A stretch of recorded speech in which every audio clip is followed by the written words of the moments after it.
Warm welcome to all of you. मैंने आपको पहले ही बताया था हिस्ट्री की और पॉलिटी की मैंने सिलेबस एनालिस्ट की थी। राइट नो आपके लिए जो सबसे इम्पोर्टेंट थिंग है दैट्स आपको अंडरस्टैंड करना है सिलेबस, आप क्या क्या पढ़ेंगे और कहाँ से पढ़ेंगे। मैंने कल ही कहा है आपको कहाँ से पढ़ेंगे, वो भी मैंने आपको पहले ही बता चुका हूँ, लेकिन उतना ज्यादा आपके पास टाइम नहीं है, टाइम बहुत कम है। आज का जो टॉपिक है I explain the environment. Environment में आपका जो सिलेबस है वहां इतना दिया गया है, environment, ecology, biodiversity and climate change. तो आई एक्सप्लेन हियर ये जो environment, ecology, biodiversity and climate change है, इसमें क्या क्या स्टडी करोगे। सबसे पहले ये पहला जो टॉपिक है दैट्स द इकोलॉजी। इकोलॉजी क्या होता है, what do you understand by ecology. I explain. Actually ये सिलेबस एनालिसिस है, मैं इतना एक्सप्लेन करूंगा यहाँ पे कि कौन कौन से टॉपिक से पढ़ने, लेकिन साथ ही मैं थोड़ा एक्सप्लेन भी करूंगा ताकि आपको समझ आ जाए इकोलॉजी। देखिए इकोलॉजी क्या है, अगर सबसे पहले क्योंकि आप ये सब्जेक्ट पढ़ रहे हो इकोलॉजी, इकोलॉजी क्या है। इकोलॉजी है जितने भी लिविंग ऑर्गेनिजम्स हमारे प्लेनेट पे है, जितने भी लिविंग ऑर्गेनिजम्स, जितने भी, चाहे वो इंसान है, ह्यूमंस है, मैमल्स जिनको कहते हैं, एनिमल किंगडम से है, प्लांट किंगडम से है, चाहे वो कौन सी किंगडम से है, चाहे वो ब्रायोफाइटा है, पेट्रीरोफाइटा है, प्लांट से, चाहे वो जितने भी लिविंग ऑर्गेनिजम्स एग्जिस्ट हो रहे हैं इस प्लेनेट पे, उनकी आपस में जो रिलेशनशिप है, और जितने भी लिविंग ऑर्गेनिजम्स है उनकी एनवायरनमेंट के साथ कौन सी रिलेशनशिप है, ये स्टडी करते हैं हम इकोलॉजी में। इकोलॉजी सब्जेक्ट में हम ये करते हैं, the relationship between the living organisms and living organisms with their environment. अब आप कहोगे कि हमारे और बाकी लिविंग ऑर्गेनिजम्स में क्या रिलेशनशिप है। देखिए, let me explain you. Actually, I don't have to explain, but you are studying the environment and ecology. ये आपको समझना है। देखिए, अगर सिंगल एक ही इंसान है और बाहर ना लाइट है, ना वाटर है, ना सॉयल है, soil in the sense the upper portion, that means the fertile soil है ही नहीं, ही क्या वो जिंदा इस जमीन पे रह सकता है? No, he can not live, because उसके लिए जो कंडीशंस है, एनवायरमेंटल कंडीशंस, वो उसकी लाइफ के लिए फेवरेबल नहीं है। तो ये जो इकोलॉजी, इसमें हम यही स्टडी करते हैं, हाउ ये जो चाहे जितने भी लिविंग ऑर्गेनिजम्स है, इनके लिए कंडीशंस फेवरेबल कैसे हो रही है इस प्लेनेट पे, जो बाकी प्लेनेट है वहां क्यों नहीं है फेवरेबल। तो इसमें आप यही, इसको कहते हैं ecology. This is the ecology. ये जो इकोलॉजी है, एक जर्मन इकोलॉजिस्ट था जिसका नाम था ई हैकल, उसी ने दी है ये टर्म इकोलॉजी। तो ये ग्रीक टर्म से डिराइव हुई है। Home and logy mean study, OKIOS, this is a Greek term, oikos. And second term is LOG, logy, logy mean study. तो इसके बाद ये इकोलॉजी। इकोलॉजी के बाद जो सेकंड ये टर्म आपको आती है दैट इज एनवायरनमेंट। एनवायरनमेंट क्या होता है? The sum total of living and non living components. देखिए, the biological world where we live is called environment. जहां आप रहते हैं, जितना भी बायोलॉजिकल वर्ल्ड, जितना भी living and non living material आपके आसपास है, इस सब को हम एनवायरनमेंट कहते हैं। एनवायरनमेंट के दो कंपोनेंट्स होते हैं, बायोटिक कंपोनेंट्स एंड पहले biotic. Biotic means bio, bio means life. वो सारे कंपोनेंट्स जो लिविंग है, for example plants, animals, parasites, decomposers, जितने भी लिविंग ये ऑर्गेनिजम्स है, उनको हम बायोटिक कहते हैं। यहाँ पे टर्म है, इसका मतलब है ए मीन्स जिनमें लाइफ ना हो। ए एंड बायो, ये दो टर्म्स याद रखना है। पहले ए, वो सारे एलिमेंट्स, वो सारे कंपोनेंट जिनमें लाइफ नहीं हो, like heat, water, soil, air and energy. So जो एनवायरनमेंट है, जिस बायोलॉजिकल वर्ल्ड में आप रहते हैं, उसके दो कंपोनेंट से, living and non living component. उसके बाद है लेवल्स। जो ये इकोलॉजी, इसकी कितनी लेवल्स है ये आपको पढ़ना है। Individual, population, community, ecosystem, biosphere. These are the 6 levels of the, ये जो आप यहाँ पे आपने स्टडी किया था इकोलॉजी, इसकी 6 लेवल्स है। ये आप ये कहाँ से पढ़ोगे? ये जो फर्स्ट चैप्टर दिया हुआ है शंकर आईएएस में, उसको जरूर ये पढ़ना, आपको समझ आएगा ये। उसके बाद है the ecosystem. What do you understand? Because this is the term most of the students don't understand. ये है कि ये इकोसिस्टम, ये टेनेस्ली ने दी थी ये टर्म इकोसिस्टम। इकोसिस्टम क्या होता है? Structural and functional unit of biosphere consists of living beings and physical environment both interacting and या एक्सचेंजिंग।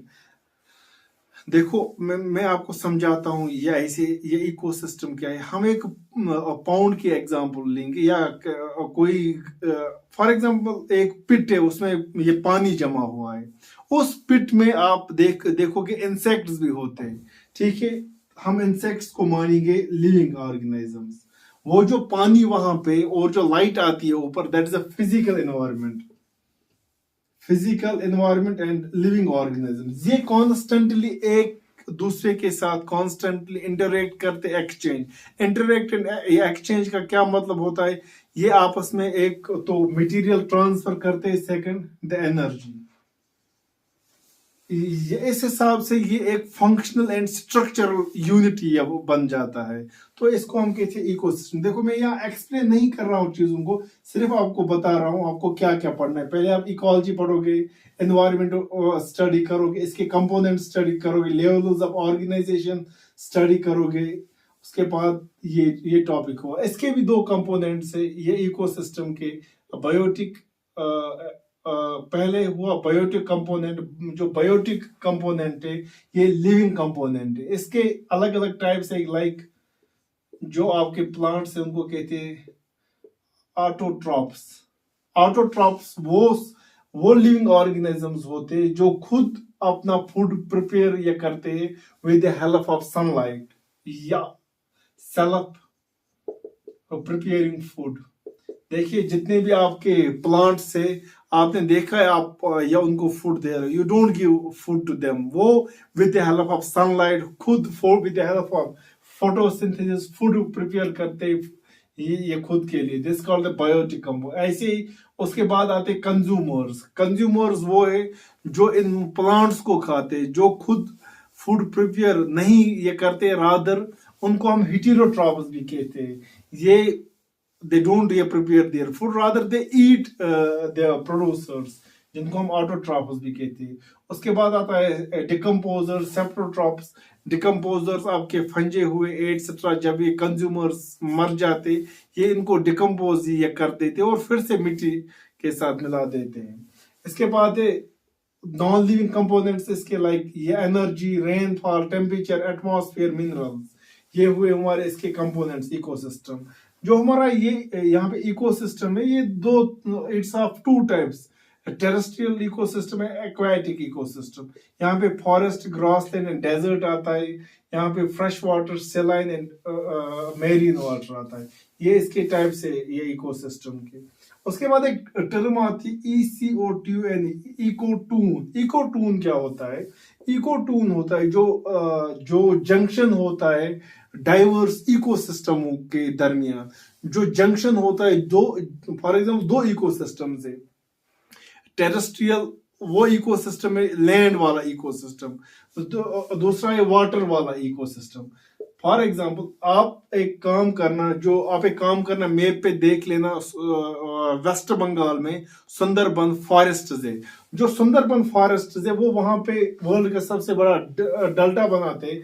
वहां पे वो जो डेल्टा है वो कनेक्ट करता है, जो वहां का टेरेस्ट्रियल इकोसिस्टम है उसको वो कनेक्ट करता है पानी वाले इकोसिस्टम से, एक्वाटिक इकोसिस्टम से। वो जो जून बीच का है उसको हम, ये नाम उसी को दिया जाता है, इकोट्यून। उसके बाद है नाइट, ये एक पर्टिकुलर स्पीशीज की जो प्लेस होती है इकोसिस्टम में, इट्स दैट। उसके बाद है बायूम। बायूम क्या होता है? बायूम होता है जितना देखो हमारे पास दो तरह के इकोसिस्टम है, मैंने पहले ही बताया, एक लैंड वाला, दूसरा वाटर वाला। उसके बाद जो लैंड वाला है टेरेस्ट्रियल, उसको हम अलग क्लासिफाई करते, जो उसकी क्लासिफिकेशन है लैंड वाले की, उसको हम बायूम कहते हैं। बायूम में आप स्टडी करोगे क्या क्या इसमें tundra, taiga, temperate forest, deciduous forest, tropical rain forest, savanna, grassland and desert, ये आप स्टडी करोगे इसमें। टुंड्रा कौन सा रीजन होता है? टुंड्रा वो रीजन है जहाँ कंप्लीटली ज्यादा कोल्ड होती है और वहां पे ट्रीज वीज अवेलेबल नहीं होती है। टुंड्रा के पास थोड़ा टेम्परेचर इंक्रीज हो जाता है, उसके बाद और ज्यादा टेम्परेचर विद चेंजिंग या टेम्परेचर इम्पैक्ट क्या इम्पैक्ट इसके इस changing temperature and changing rain fall के साथ कौन सा इम्पैक्ट या पड़ता है लैंड पे, how it changes the topography, how it changes this terrestrial ecosystem, ये आप यहाँ पे स्टडी करोगे बायूम में। उसी के बाद आप वाटर वाला भी इकोसिस्टम पढ़ोगे, ये एक्वेटिक फ्रेश वाटर पढ़ोगे, इकोसिस्टम पढ़ोगे, स्टडी करोगे। मैंग्रोव फॉरेस्ट ये पढ़ोगे, सेलाइन ये सेलाइन ये इकोसिस्टम ये पढ़ोगे। Then you have to study this. उसके बाद आप इसकी फंक्शंस पढ़ोगे। देखो आपने पहले ये इकोलॉजी स्टडी किया, एनवायरनमेंट स्टडी किया, लेवल्स इन इकोलॉजी स्टडी किया, इकोसिस्टम, फिर इसके कंपोनेंट्स, फिर क्लासिफिकेशंस ऑफ इकोसिस्टम। उसके बाद जो इम्पोर्टेंट ये टर्म्स थी, इकोटोन, बायूम, बायू में अलग अलग स्टडी करोगे, टुंड्रा क्या है, टेगा क्या है, टेम्परेट। उसके बाद जो पानी वाला इकोसिस्टम है, उसके बाद आप स्टडी करोगे functions of ecosystem. Functions of ecosystem में 3 इंपॉर्टेंट ये कॉन्सेप्ट्स है, energy flow, nutrient cycle and ecological succession. These are the 3 important topics you are going to study in the functions of ecosystem. Functions of ecosystem में ये जो 3 topics है, इसमें पहला topic है the energy flow. Energy flow क्या होता है, हम स्टडी करते हैं एनर्जी फ्लो कैसे करता है, from producers to consumers, how energy flows from producers to consumers. याद रखना ये हमेशा यूनिडायरेक्शनल होता है। दैट मीन्स ये प्रोड्यूसर्स से कंज्यूमर जाती है, वहां से नीचे नहीं। सबसे पहले सन से एनर्जी आती है, वो ट्रेप्स करते हैं प्रोड्यूसर्स, उनको खाते प्राइमरी कंज्यूमर्स, फिर सेकेंडरी कंज्यूमर्स। इसी तरह ये यूनि डायरेक्शनल होता है। उसके बाद हमें पढ़ना है ट्रॉपिक लेवल। ट्रॉपिक लेवल क्या कहते हैं, एक पर्टिकुलर ये ऑर्गेनिज्म होता है, उसका जो द वे ही ईट्स, उसका जो ये न्यूट्रिशनल पोजीशन होती है फूड वेब में, उसकी कौन सी पोजीशन है, उसको हम कहते हैं ट्रॉपिक लेवल। उसके बाद हम ट्रॉपिक लेवल में 2 इंपॉर्टेंट कंसेप्ट्स पढ़ेंगे, food chain and food web. Let me रब। सो ट्रॉपिक लेवल्स में आप उसके बाद ट्रॉपिक लेवल्स में जो पहला टॉपिक आता है that is a food chain. उसके बाद फूड वेब और फूड चेन तो आपने 10th से ही पढ़ा होगा। उसके बाद फूड वेब आता है। फूड चेन में देखते हम स्टडी करते कौन किसको खाता है। लाइक हमारे पास सबसे पहले प्रोड्यूसर आता है, प्रोड्यूसर्स आते हैं। फॉर एग्जांपल जो घास है वो एक खाता है। फॉर एग्जांपल हमारे पास शीप है, या हमारे पास काऊ है, या हमारे पास बाकी जितने भी जानवर वो घास खाते हैं, उनको फिर टाइगर खाता है। This is how the food chain is. उसके बाद फूड वेब आता है, नेटवर्क ऑफ फूड चेन। उसके बाद द इकोलॉजिकल पिरामिड। पिरामिड क्या होता है, जैसे पिरामिड द ग्राफिकल, जो ये हमने ट्रॉपिक लेवल स्टडी की, ट्रॉपिक लेवल्स की ग्राफिक रिप्रेजेंटेशन को हम इकोलॉजिकल पिरामिड कहते हैं। इसमें ये 3 it's of 3 types, pyramid of number या pyramid of biomass and pyramid of energy. ये 3 टॉपिक्स भी आप स्टडी करोगे।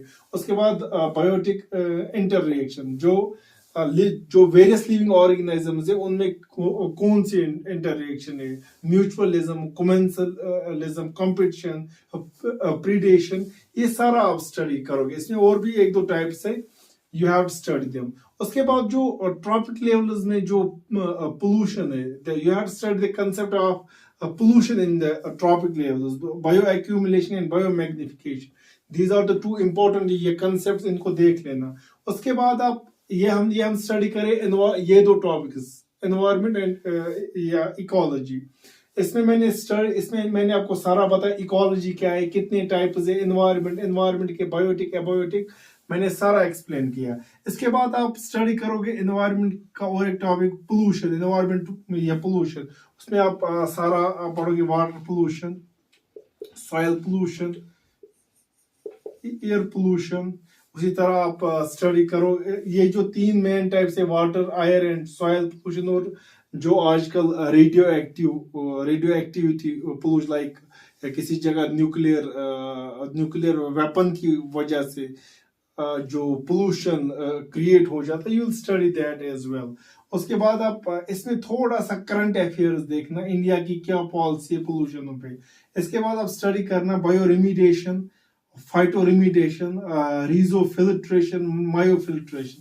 इट्स एक्चुअली ये जो टर्म्स है ये कोई डिफिकल्ट टर्म्स नहीं है, इसका सिंपल मीनिंग है। फॉर एग्जाम्पल बायो रिमीडिएशन में हम माइक्रो ऑर्गेनिजम्स को यूज करते, जितने भी टॉक्सिक जो टॉक्सिसिटी है, जितने भी टॉक्सिक मटेरियल्स एनवायरनमेंट में है, उनको उनको इससे कम टॉक्सिक बनाना है, लेस टॉक्सिक बनाना, that's called the bioremediation. ऐसे फाइटो रिमीडिएशन जहां हम प्लांट्स को यूज करें, rhizo, microfiltration, you have to study these things. ये आप एनवायरनमेंट जितने भी मैंने टॉपिक से बताया, you will study them in the environment. इसके बाद आपका दूसरा टॉपिक आता है बायोडाइवर्सिटी। बायोडाइवर्सिटी में सिंपली आप पहले अंडरस्टैंड करो कि बायोडाइवर्सिटी होता क्या है। देखो, bio means life, diversity means variability. जो वेरिएबिलिटी है लाइफ में, जो वेरिएबिलिटी है लिविंग ऑर्गेनिजम्स में, दैट्स कॉल्ड द बायोडाइवर्सिटी। ये आपको स्टडी करना है। You have to understand biodiversity, then you have to study the levels of biodiversity. Genetic level पे कितनी वेरिएबिलिटी है, स्पीशीज लेवल पे कितनी वेरिएबिलिटी है, कम्युनिटी लेवल पे कितनी वेरिएबिलिटी है। उसके बाद आपको स्टडी करना है। जो इसके बाद इंपॉर्टेंट टॉपिक है, that's a causes of biodiversity loss. इसके दो टाइप से, पहला है natural cause, for example landslide हो गया, कहीं कहीं भूचाल आ गया, अर्थक्वेक आ गया, या जितने भी ये है, या ऊपर से मीटेरोइड आ गया, वो फॉल हो गया कहीं, वो हो गए नेचुरल।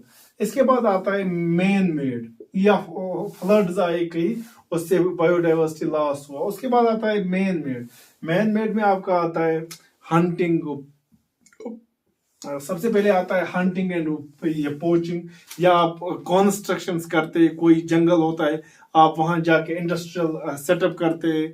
इसी तरह आपका आ गया वार्स हो गए, वार्स में न्यूक्लियर वार हो गया, उससे डिस्ट्रक्शन हो जाती है। That's called the man made causes for the loss of biodiversity। अब इम्पोर्टेंट टॉपिक जिसपे आप सबसे ज्यादा कंसंट्रेट करोगे, that's the conservation of biodiversity. देखो, हमारे पास हम दो लेवल की कंजर्वेशन करते हैं। एक होता है, हम फॉर एग्जांपल हमने कोई लिविंग ऑर्गेनिज्म देखा, हमने कोई प्लांट देखा, हमने देखा कि ये अब अगर हमने अभी भी इसको प्रिजर्व नहीं किया, अभी भी इस प्लांट को नहीं ये बचाया, विद इन 10 ईयर्स और विद इन 5 ईयर्स ये हमारे पास नहीं होगा, क्या होगा, ये एक्सटिंक्ट। फिर हम इसको क्या करते, इसको इसके नेचुरल एनवायरनमेंट से उठाते, किसी जगह रखते। फॉर एग्जांपल अगर हमारे पास कोई एनिमल है एंड वी फाउंड कि अगर हमने इसको प्रिजर्व नहीं किया, with in 5 years it would know longer be the part of earth, ये क्या हो जाएगा, एक्सटिंक्ट हो जाएगा।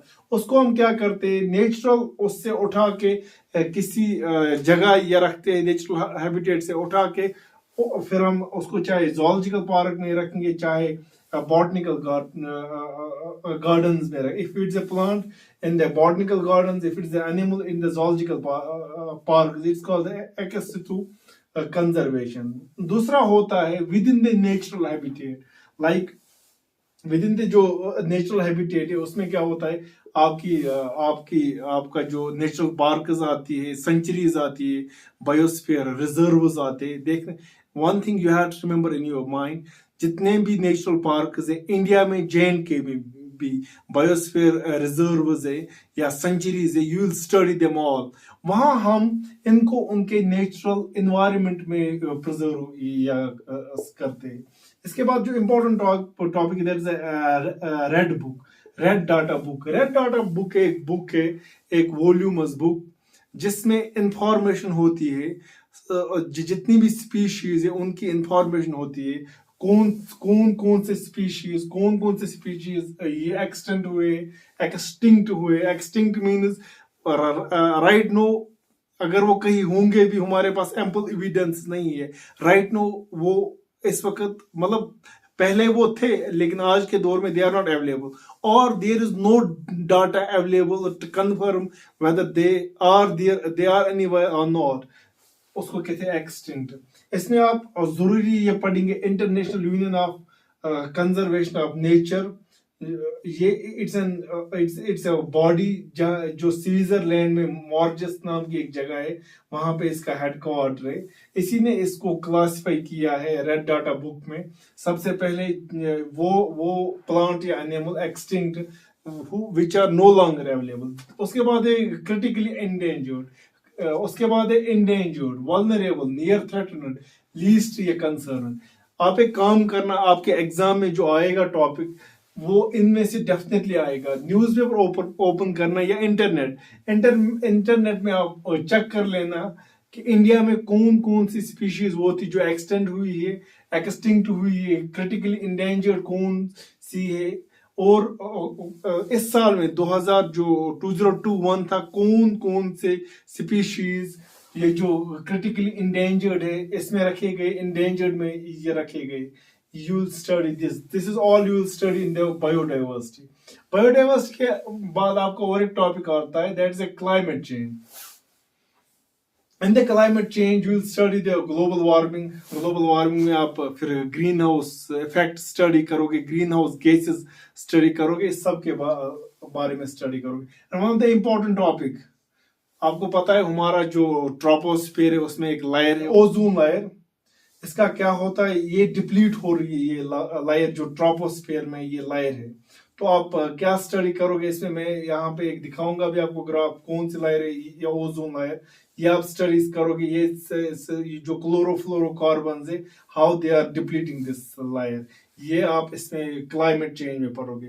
और क्लाइमेट चेंज में साथ ही आप स्टडीज करोगे जितने भी इंटरनेशनल कन्वेंशन हुए, लाइक रामसर या convention, Stockholm convention, Bonn convention, Vienna convention, Montreal protocol, Kyoto protocol, Rio summit, और 2019, 2012, 2020 एंड 2021 में जितनी भी कन्वेंशंस हुई है, you will study all of the conventions.